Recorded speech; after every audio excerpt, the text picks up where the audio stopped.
quem são os 7 espíritos que estão diante do trono de Deus. No livro de Apocalipse, nós podemos ver aqui no capítulo 1, no verso 4, diz assim: João, às 7 igrejas que se encontram na Ásia, graça e paz a vós outros, da parte daquele que é, que era e que há de vir. Essa referência aqui você pode ver que se refere a Deus Pai. E ele continua dizendo: da parte dos 7 espíritos que se acham diante do seu trono. Então esses 7 espíritos estão diante do trono de Deus Pai, que é aquele que era, que é e que há de vir. No verso seguinte, aí ele entra na parte de Deus Filho, da parte de Jesus Cristo. Nós podemos ver aqui a Trindade ou Triunidade, como você queira chamar. Então aqui claramente ele está se referindo ao Espírito Santo, não que são 7 espíritos diferentes, mas que ele está aqui no seu número 7, simbolizando uma completude, uma totalidade, ou melhor dizendo, uma plenitude. Então o Espírito aqui vai aparecer na sua plenitude para realizar algumas tarefas. E é o caso citado na própria dedicatória, que é a visita às 7 igrejas do Apocalipse.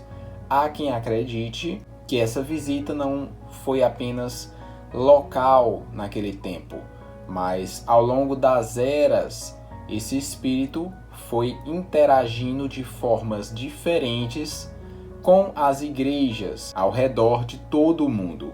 Então, claramente, os 7 Espíritos é o Espírito Santo.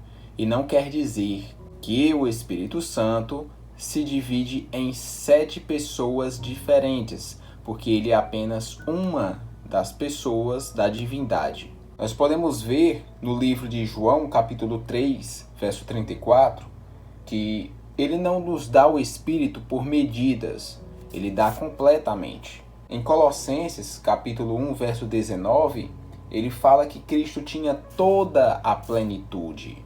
E 1 Coríntios, capítulo 12, verso 11, diz o seguinte: mas um só é o mesmo Espírito que realiza todas essas coisas, distribuindo-as como lhe apraz a cada um individualmente.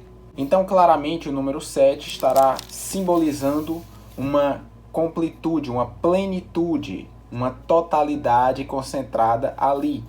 Veja que em Isaías, capítulo 11, do verso 2, ele vai dizer que o Espírito de Deus é um Espírito do Senhor, de sabedoria, inteligência, conselho, fortaleza, conhecimento e temor.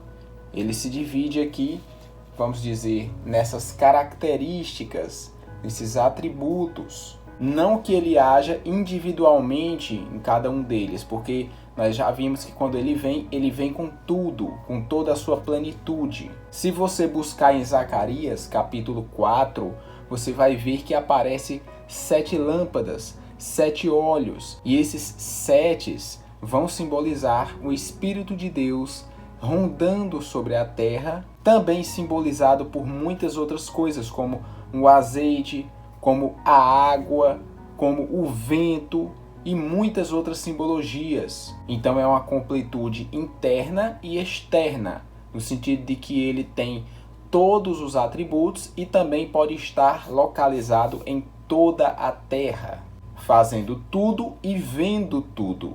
O propósito desses 7 espíritos, que na verdade é um só, que é o Espírito Santo, é um propósito de missão mundial, de finalização das eras para a chegada, para o retorno do Messias, o encaminhamento da igreja para o final dos tempos. Esse Espírito, citado como 7, é apenas um, e ele opera de várias e várias formas ao longo do tempo.